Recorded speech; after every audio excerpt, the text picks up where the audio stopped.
TV9 bureau chief Rakesh తో మాట్లాడదాం. Rakesh, party నిర్ణయం ఎలా ఉండబోతుంది అని తెలుగు రాష్ట్రాల్లో సర్వత్రా ఉత్కంఠ కనిపిస్తోంది. మరోవైపు పార్టీతో కవిత తెగదెంపులకు సిద్ధమయ్యే ఇలాంటి ఆరోపణలు చేశారు అనుకోవచ్చా? ఖచ్చితంగా కవితపై యాక్షన్ అయితే సిద్ధమవుతుందని చెప్పవచ్చు. రకరకాల పరిణామాలు మనకు కనిపిస్తున్నాయి. సోషల్ మీడియా హ్యాండిల్స్లో కనిపిస్తున్నాయి. వాట్సాప్ గ్రూపుల్లో కవితకు సంబంధించిన పిఆర్ఓను, కవిత పిఏను, కవిత సిబ్బందిని వాట్సాప్ గ్రూప్లోంచి తొలగించడం, సోషల్ మీడియాలో పెరుగుతున్న హరీష్కి సపోర్ట్, అదేవిధంగా కవిత ఎక్స్ హ్యాండిల్లో అన్ఫాలో కొడుతున్నటువంటి బీఆర్ఎస్ కార్యకర్తలు అన్ఫాలో కొట్టాలంటూ కొన్ని సోషల్ మీడియాలో కొన్ని గ్రూప్స్లో సర్క్యులేట్ అవుతున్న మెసేజ్లు ఇవన్నీ చూస్తుంటే యాక్షన్కి ఏదో సిద్ధమవుతున్నట్టుగా తెలుస్తుంది. ఎందుకంటే యాక్షన్ తీసుకోకపోతే ముందుగా ఇవేవి జరగవు. మరోవైపు ఫామ్ హౌస్లో కీలక నిర్ణయం తీసుకోబోతున్నటువంటి భేటీ, ఆ భేటీలో పార్టీలో ఉన్నటువంటి ఇంపార్టెంట్ లీడర్స్, ఉదయం నుంచి కూడా కేటీఆర్ ఉన్నారు, ఉదయం నుంచి కూడా జగదీష్ రెడ్డి ఉన్నారు, కొద్దిసేపటి క్రితం పల్లా రాజేశ్వర రెడ్డి వెళ్ళారు, ప్రశాంత్ రెడ్డి వెళ్ళారు, మధుసూరాచారి వెళ్ళారు, ఇంకొంతమంది అక్కడికి చేరుకుంటూ ఉన్నారు. ఈ రాత్రికి ఏదైనా ఒక నిర్ణయం తీసుకునే అవకాశం అయితే స్పష్టంగా కనిపిస్తుంది. ఎందుకంటే శృతి మించిన విమర్శలుగా పార్టీ దీన్ని చూసేటువంటి అవకాశం ఉంటుంది. పార్టీ ఒక లైన్లో ఉంది. పార్టీ కాళేశ్వరం పైన ఒక స్టాండ్ తీసుకుంది. కాళేశ్వరం ప్రాజెక్ట్ని దెబ్బతీయడానికి, కాళేశ్వరం ప్రాజెక్ట్ని పక్కన పెట్టి అక్కడ నుంచి వాటర్ అంతా కూడా బనకచెర్లకు తీసుకెళ్ళడానికి ఒక ప్రయత్నం జరుగుతుందంటూ నిన్నటి నుంచి పార్టీ వాదిస్తుంది. కానీ కాంగ్రెస్ చేసినటువంటి వ్యాఖ్యలకు మద్దతు పలికేలాగా కవిత వ్యాఖ్యలు ఉన్నాయని ఇప్పటికే కొంతమంది పార్టీలో చర్చించుకుంటున్నారు. దానికి సంబంధించిన సోషల్ మీడియా పోస్టులు కూడా కనిపిస్తున్నాయి. కవిత మాత్రం అవినీతి జరిగిందని ఎండార్స్ చేసే విధంగా, అవినీతి చేసిన వ్యక్తులు వీళ్ళంటూ క్లియర్గా పేర్లతో సహా చెప్పింది. ఇది పార్టీకి రెండు రకాల డ్యామేజ్ని చేకూరుస్తుంది. ఒకటి ఇంటర్నల్ డ్యామేజ్, రెండోది బయట పార్టీలు ఖచ్చితంగా ఇదే అంశాన్ని పదే పదే విమర్శించేటువంటి అవకాశం ఇచ్చేటువంటి ఛాన్స్. సో వీటి విషయంలో ఖచ్చితంగా పార్టీ సీరియస్గానే ఉంటుంది, సీరియస్గా నిర్ణయం తీసుకుంటుంది. చాలామంది నేతల్ని కన్సల్ట్ చేశాము, దీనిపైన రెస్పాండ్ అవ్వమని.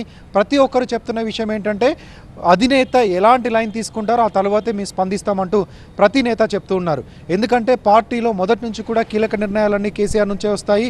పార్టీలో ఏ డిసిషన్ తీసుకోవాలన్నా కేసీఆరే తీసుకుంటారు పార్టీ అధినేతగా, ఉద్యమ కాలం నుంచి ఇప్పటి వరకు.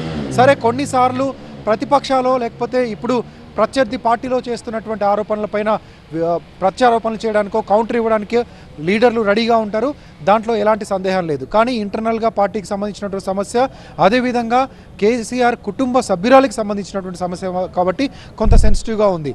పార్టీ మాత్రం యాక్షన్కి సిద్ధమవుతున్నట్టే తెలుస్తుంది. దాంట్లో 1, 2, 3 పాయింట్స్ తీసుకుంటే, ఒకటి షోకాజ్ నోటీస్ ఇవ్వడం, షోకాజ్ నోటీస్ ఇచ్చి రిప్లై అడగడం, ఎందుకు ఇలాంటి వ్యాఖ్యలు చేస్తున్నారు, ఈ వ్యాఖ్యల వెనక ఉన్నటువంటి మీ ఇంటెన్షన్ ఏంటి, వీటన్నిటిపైన కూడా క్లారిటీ ఇవ్వండి అని అడగడం. రెండోది, కొంతమంది పార్టీ నేతలు కవిత దగ్గరకు వచ్చి కన్సల్ట్ చేయడం, ఎందుకు ఇలా మాట్లాడుతున్నారు, మీకు వచ్చినటువంటి సమస్య ఏంటని అడగడం. ఇక మూడోది, ఏకంగా సస్పెన్షన్ చేయడం. ఈ 3 ఆప్షన్స్లో ఏది తీసుకుంటారు? ఈ 3 కూడా గతంలో పార్టీలో చాలామంది నేతలు ఎదుర్కొన్నటువంటి వివిధ రకాలైనటువంటి మెథడ్స్ అని చెప్పొచ్చు. సో కవిత విషయంలో ఎలాంటి ఛాన్స్ తీసుకుంటారు? కవితను అలాగే కొనసాగిస్తారా? పార్టీ సర్దుకుపోతుందా?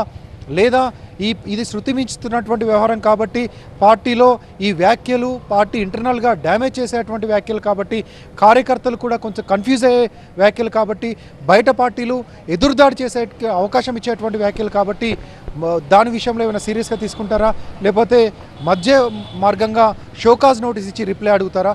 ఈ మూడిట్లలో ఏం చూస్ చేసుకుంటారు, ఏం చేయబోతున్నారు అనేది ఫామ్ హౌస్లో కొద్దిసేపట్లో నిర్ణయం వెలువడనుంది.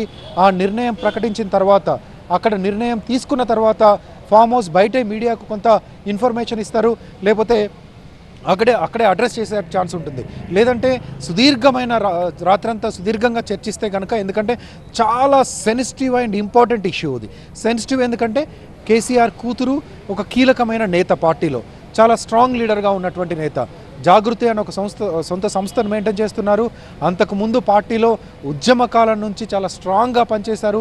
మహిళల్ని పార్టీ వైపు తీసుకురావడంలో, బతుకమ్మ ఫెస్టివల్ ద్వారా ఉద్యమాన్ని జనాల్లోకి తీసుకురావడంలో చాలా కీలకంగా పనిచేశారు. నేషనల్ పాలిటిక్స్లో కూడా బీఆర్ఎస్ పార్టీ తరఫున కొంత లాబింగ్ చేసినటువంటి నేతగా ఉన్నారు. సో ఇవన్నీ దృష్టిలో పెట్టుకొని సెన్సిటివ్ మ్యాటర్. ఇంపార్టెంట్ థింగ్ ఏంటంటే రోజుకు పార్టీలో డ్యామేజ్ చేస్తున్నటువంటి అంశాలు ఉన్నాయి, పార్టీ క్యాడర్ కన్ఫ్యూజ్ అయ్యేటువంటి అంశాలు ఉన్నాయి కాబట్టి కొంత ఇంపార్టెన్స్. సో ఈ రోజు కీలకం. ఈ రోజు పార్టీ నిర్ణయం ఏదో ఒకటి తీసుకోబోతుంది. కొద్దిసేపట్లోనే పార్టీ నిర్ణయం రానుంది. చాలా ఆసక్తిగా ఎదురు చూస్తున్నారు. ఇప్పుడు మనం ఉన్నది కూడా కవిత ఇంటి వద్దే, జాగృతి కార్యాలయం వద్దే. అక్కడి నుంచి కూడా వచ్చి చాలామంది జాగృతి కార్యకర్తలు కూడా ఏంటి సస్పెండ్ చేస్తారా, ఏం జరగబోతుందంటూ ఇక్కడ ఉన్నటువంటి రిపోర్టర్స్ అందరినీ కూడా చాలా ఆసక్తిగా అడుగుతూ ఉన్నారు. చాలామంది ఇక్కడే ఉన్నారు కూడా.